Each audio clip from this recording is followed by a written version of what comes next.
I met Caitlin Walker a few months ago, and she's the type of person that I met her and we were instantly friends. And it felt truly like the universe was bringing us together because we share so many things in common. And when I learned about all of the things that she does, she's got a bar 3 studio, a spin studio. She's been a personal trainer. She is in excellent shape herself. She's walking the walk. I thought, who better to invite on this show to talk about movement than somebody who's literally living it? And she's living all of the other daily healing practices as well. But this one is her expertise.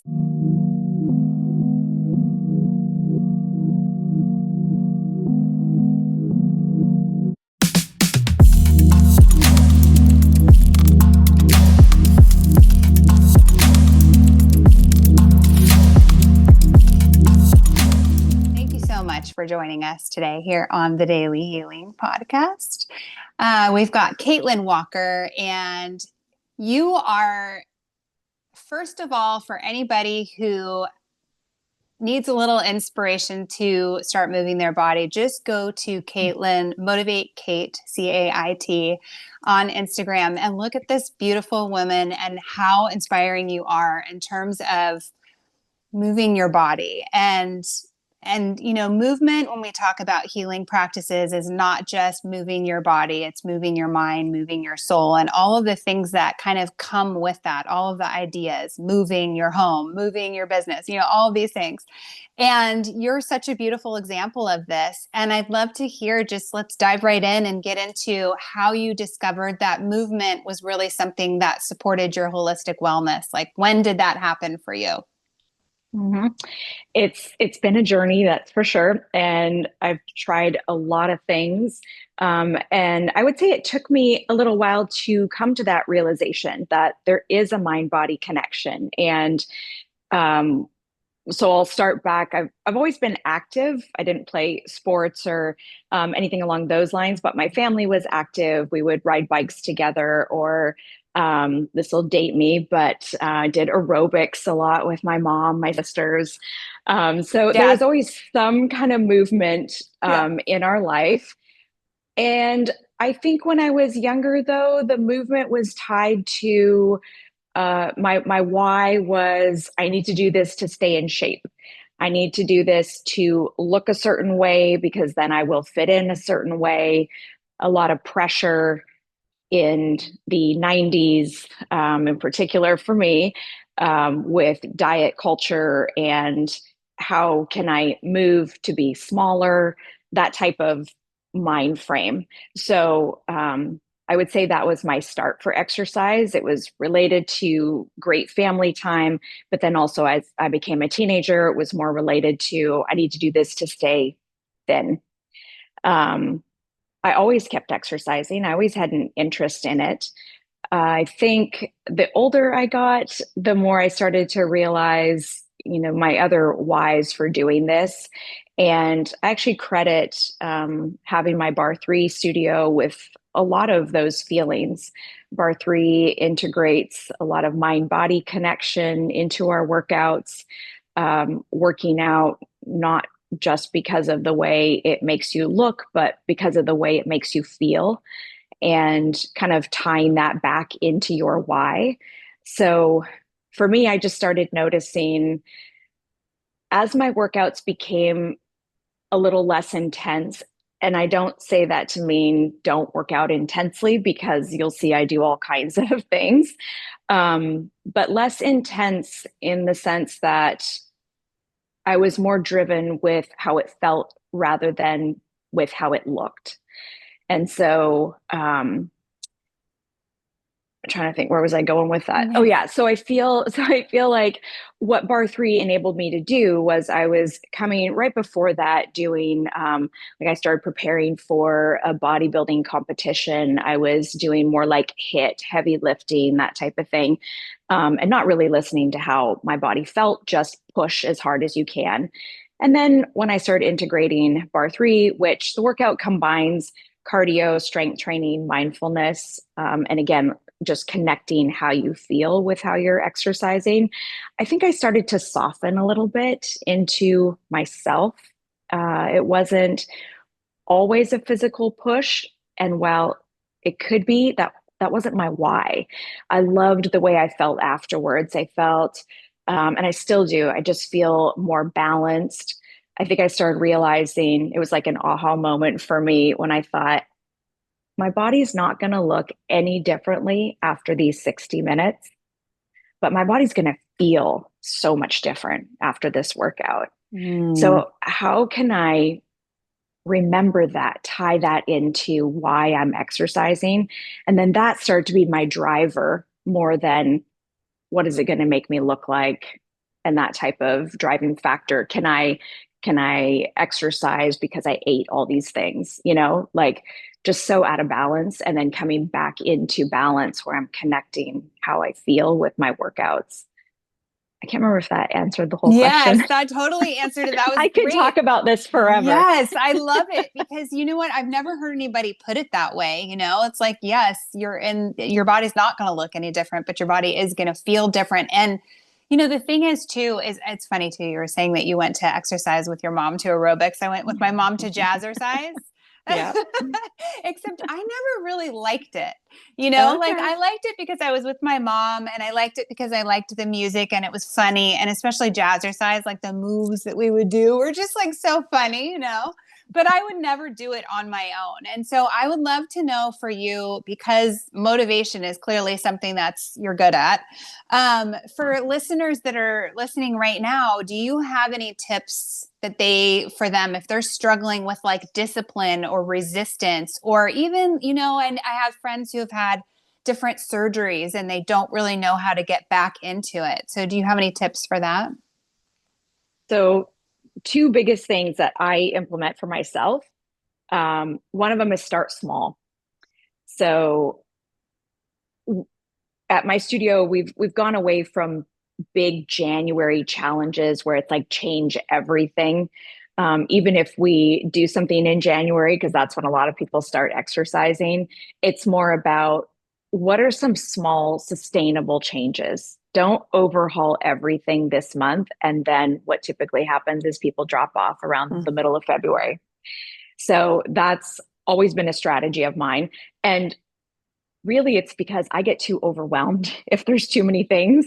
Yeah. So it just works for me. Start small. It can, whether it's exercise, it's starting with a walk. And I think a lot of people, I'm sure your listeners, they're intelligent. They're bombarded with information. We're all told all these things we need to do, and the list becomes so long.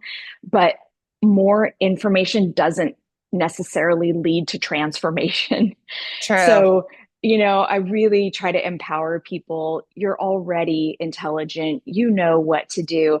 Now let's try to be a little more intuitive and what feels good.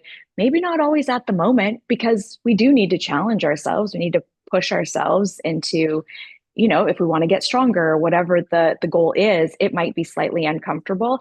But if you start small and then start to connect that with how do I feel after, that can be a really good way to start something new, to get motivated. The other thing I use is habit stacking, and that's not new. A lot of people do that, but it really, really works for me. We all Mhm. have routines, whether it's, your coffee in the morning, or, now I've stacked a few supplements. I've stacked going out and getting some sunlight when I can in the morning, all these little things that we can do to improve our health. If someone looked at what I do now, it would probably be overwhelming. But over the last 30 years, I've been stacking one little thing at a time, making these small changes until it becomes an overhaul, to the way you're living. But those are my two biggest ways that I think are good to implement change in a way that you can bite off just enough.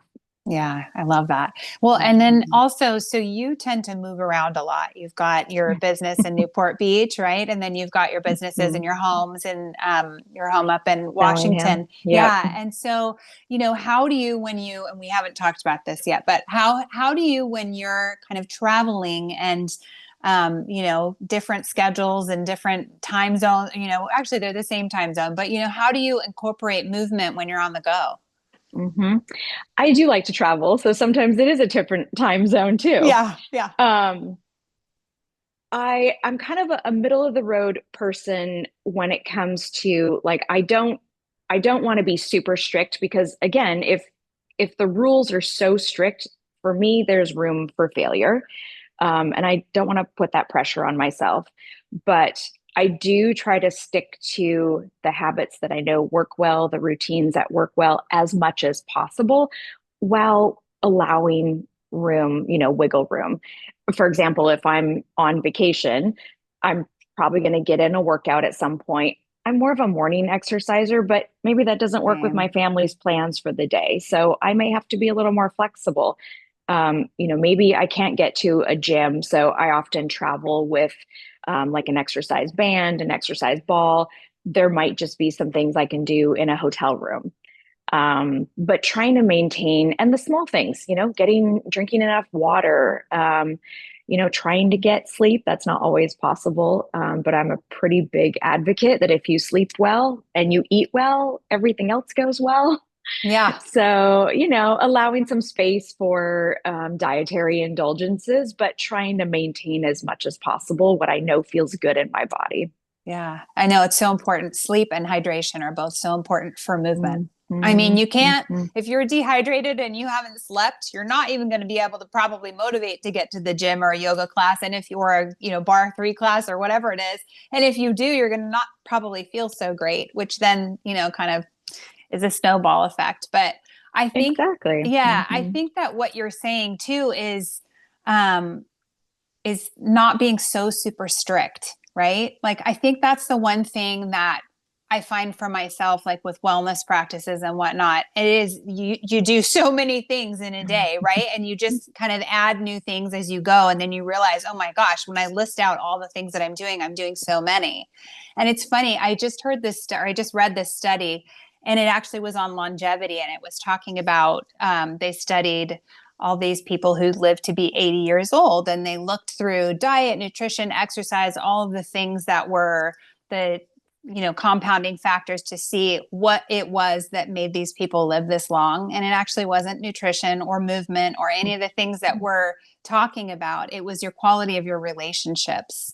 And I know that there are a lot of people that have, they exercise together with their partners and their loved ones, their kids, and that type of thing. Like we talked about how we went to, exercise classes with our moms when we were younger. And I think, for me, I find that I'm motivated to go to yoga classes if my husband goes. I'm more motivated. I'm more likely to go. And if he's not going, I'm probably just going to do it at home, you know? Hmm. But so going back to kind of the soul perspective and how movement impacts the soul, do you have any thoughts on that? Yeah, and if I might add too, when you're talking about, all those determining factors in health, probably the reason why you say you're more likely to exercise when there's someone else there. I think a part of that is just being in community with people. Absolutely. As humans, we need that, and it's easy to get isolated. Loneliness is one of the biggest issues in our society right now. And I think finding a place with people that feel encouraging and you're in a community where it's a place you want to be, that's also going to really help with motivation. I know in my studios, that's a big part of what we do. I want to know, as many as I can. I really work on memorizing names. I want to know something about the person. I find that when I do that, it helps me remember them better as well. Yeah. But being in community is a huge part of it. Yeah. I'm trying to think when it comes, I think exercise helps us shift emotionally. And I'm sure you've experienced that. I'm sure a lot of people have when you get to the place where you push yourself physically, you can start to release emotional tension as well. Um, I often see it in my classes. We have just a short period of time where we're taking a moment of breath work and just a moment to slow down, kind of reset the nervous system. And sometimes that's when you feel an emotional shift. Um, And then I think you can kind of tie that into spirituality as well. Everyone has different practices and ways of doing that, but whether it's spiritual, directly with a god or something, or whether it's like spiritually connecting also with yourself and learning how to trust your intuition. I think for me, that's the spiritual component too. Um, for me, like slowing down, becoming more mindful, combining exercise, movement with how I'm feeling, that has in turn helped me to trust myself more, Yeah. to build my own confidence. So I don't know if that directly is spirituality, but that I Oh feel like it yeah. all ties in so much. Yeah, for sure. And you brought up breath work, which I believe breath work is a form of movement. You're moving breath through your body, and Mm-hmm. visualizing, and it really impacts your connection with everything, because we're not Mm-hmm. breathing, we're not oxygenating. It's a physical thing, but also breath is spirit, it is moving through us. So it's very Mm-hmm. powerful. And I love that because I never really knew anything about bar three. I've done yoga, I've done Pilates, I've done, other forms of exercise, but I haven't done bar three. And I love that there's that spiritual component and that you're doing breath work and that you're incorporating that into it. So you have been going through the coaching intensive practicum at through the Institute for Integrative Health. And I would love to know how you plan on incorporating all of that into what you're doing. So even, exercise, coaching, life, whatever it is, I think starting with the foundation is what's really important. So even in my coaching sessions, I will start with just a short breath work. I think it helps you to kind of collect your thoughts. We're all running around from A to B all the time. And it's like, okay, how can I come in, mindfully sit and get the most out of this session? So definitely in coaching, that's something that I integrate into coaching. Um, I think also helping people, you might come in with a goal when it comes to using a coach, and you need someone to kind of help you, get how am I going to move from what I want to, where I want to be. Um, Using mindfulness as a practice. So noticing when I do this, how do I feel, and connecting those two. That's an important thing that I integrate into the way I coach too. Um, because I think again, most people you have information overload. I'm here definitely as a resource when I coach, but there's so much information out there. Sometimes it's just having someone coach you through, how can I slow down? How can I look inward and find my own innate wisdom to help guide me through this goal? Sometimes you just need that person to hold you accountable, but also just to come alongside you and realize, like, I see strengths in people that they don't see. And so that's how I do that with coaching. I love it. I love it. And I think that what you're doing too, just side note, going back to the community aspect of things, I think that what you're doing in the small little town of Bellingham and, like you've got these communities that you're building. I know during COVID, we were really missing the community aspect of going to the yoga studio. And then when they did open the studio again, it was like we could finally feel like we were people. Because we were all kind of like Exactly. locked up. And so it was such a beautiful way to kind of get back into, and it is, there's a different energy when you're in, moving your body around other people versus when you're at home by yourself. It's just a different energy. And I think, you're in that space together. There's something that just lifts you up a little bit higher after that workout. So I love that you're providing Mhm. that community, you're providing your community with that aspect. Yeah. Mhm. Yeah, it's yeah, exactly what you're saying. During COVID, we all experienced that. We were hosting classes in our underground parking garage because people just still had this desire to be in community. And yeah, it saved a lot of us. I looked forward to that, or I taught from my home and things like that. But there's nothing like being in person with Yeah. someone. Such a lovely experience, and just the joy and confidence and yeah, just the friendships I see that come out of it. And I never want to take credit 100% myself because I have amazing teams that are also helping me to build this in our studios. So yeah, you have to come alongside people that are like-minded Yeah. in order to be really successful at that. But yeah. Yeah, it's true. All right. So for anybody listening who wants to incorporate movement into their daily life and they're ready to go, maybe today, what tip do you have for them, or what do you have, what inspiration or something that you have that they can take and run with? Start with 3 deep breaths. Yeah.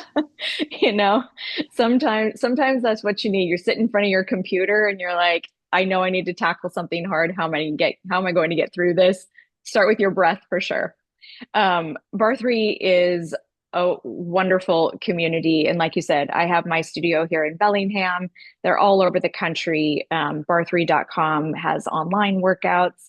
But because there's so many studios around, I'd say look for your local studio and see where you can insert yourself, try different instructors, see where you fit. And if, Bar3 isn't your thing, there's plenty of other things out there. So I'm always happy when I just hear that people are moving. We all just need to move. It should be in a way that feels good, and something that's sustainable for you. So Yeah. Thank you so much. And then also, I think Mhm. it's interesting as we're talking about movement. You guys also have a business here in Newport Beach that's for people who are driving cars and they have a little problem with their movement. Yeah, yeah. So number one, collision. Mhm. And we actually started in Vancouver, BC. So we have a number of shops up there, one shop in Washington State, and then we just opened one in Newport Beach area. So Yeah. yeah, It's so always funny. lots going on. Yeah, I know. See, you've got movement all around you in every aspect. Wait, I one never more. even thought of it like that, but you're Yeah. right. Yeah. Okay. So I just have one more question. This is so random. Do your kids exercise? Do they do the things that you're doing, or do they do different exercise? They do exercise, and not because I ever put pressure on them to do so. You've probably seen the Instagram posts that, it talks about the likelihood of children exercising higher when they see their moms exercise. Yes. So it's just they've been observing it their entire lives. When I opened my Bar3 studio, my daughter was 12 and it's a little young, but every so often she'd pop in. And then when she was 14, she started coming more. When she was 16, she could drive herself and then she could choose her favorite instructors, not necessarily me. Yeah. But yeah, she still does Bar3 and along with other things. My son, yep, he works out. When I first opened Ride Culture, I was teaching classes and he would come with me to my 6 a.m. class and then go to high Wow. school after that. So yeah, it's been a fun way to connect with my kids. Makes me really happy that they're active. Now, my husband, we've been married 31 years. And I will say I'm very proud of him. He's been exercising for almost 3 years now.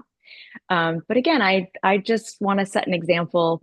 The best habits are the ones that you decide you need for yourself.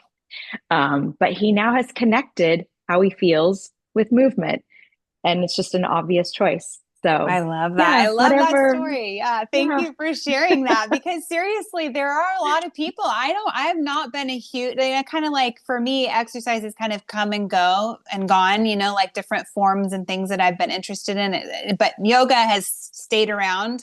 I've had periods of time where I've had time off, but I've always walked. I've always been a walker. So Me too. yeah, I just like being outside and walking, and it's just, really refreshing for me. So I think, for me personally, walking is something I will always do. And, we used to have these old neighbors, or not old neighbor, they were an older couple, and they would walk outside of our house every day and they would hold hands. And my husband and I would say, we were going to be like them someday, because they were like in Oh, their that's so 90s and they were so sweet. cute. Yeah. So movement is something that we can do. And I Yeah. think it's a daily practice that is so important. And thank you Mhm. so much for sharing all of your Yeah. Oh, inspiration and thank everything. you. Yeah. Yeah. Thanks for Are there having any me. final thoughts or anything before we wrap up? Oh, goodness. I think we've covered a lot of things, Yeah. just how to start and how to continue. And yeah, find an accountability partner and just Yes. start. Yes. Perfect. I love it. Well, thank you, Caitlin, so much for joining us.